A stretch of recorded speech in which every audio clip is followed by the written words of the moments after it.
Hi everybody, I'm Josh Kinner and I'm with Intune Magazine at Pedestrian Sunday for Kensington Market. I'm here with Jessica Speziale, a local Toronto musician who just performed a set for One Fire Movement. So Jessica, first off, tell the audience a bit about yourself. Sure. So I'm a Toronto born and raised independent artist. I do pop rock with soul. I like to say I do powerhouse vocals with the intent of Serena Ryder and the soul of Alicia Keys. I like it. So when you're performing a show, what do you like to open up with first? So it changes a lot, but I really like doing something kind of mid-tempo, something to get people sort of bopping and comfortable and into it. But nothing too heavy and nothing too light. Middle of the road.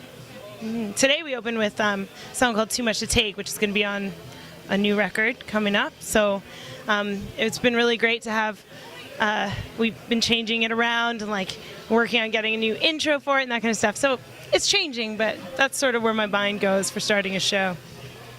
So on that note with the new album, this was your last show before you're going off to the studio to record your brand new album. What details can you give us on that? What's coming? What we can expect down the road? Well, yes, it is. I'm so excited. That was an amazing show, and I'm so glad that so many people came out and celebrated with us.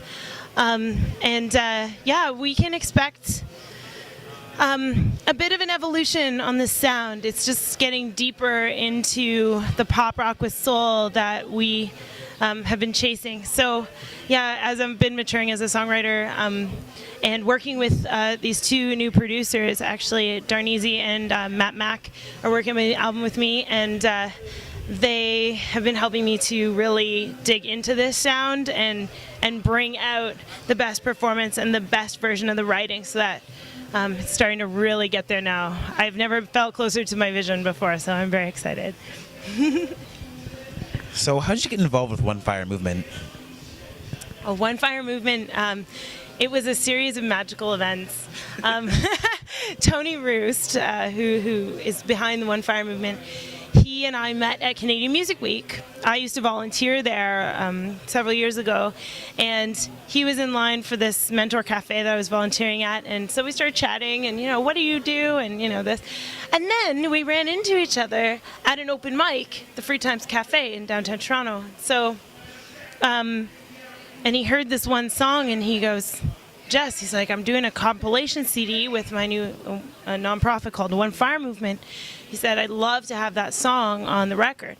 So I got involved with that compilation CD, and since then, learning about the organization and really getting involved, they're doing fantastic work, and it keeps growing and growing and growing, and it's this beautiful marriage of people helping people and showcasing the arts. So even with One Fire Movement for over a year now, how would you say that their involvement with them, or if it has evolved your musical style? Because your lyrics have always been deep, but why would you say that, working with a non-profit organization that's based on music, how has it evolved your style at all? It definitely opens your eyes because you're involved with the work that the organization is doing, and therefore you see new things, you have new experiences, and so it's been really interesting because that filters into the writing. So what has been happening too is I've been noticing when I write a lyric, I'll go, oh my gosh, Tony would love that, and so I'll write songs on different themes than what I may have done in the past because I'm aware of it, and I'm aware of the people working in it and of the people who are needing those services and that kind of thing. So what can fans expect in the new year, moving forward after the album's done?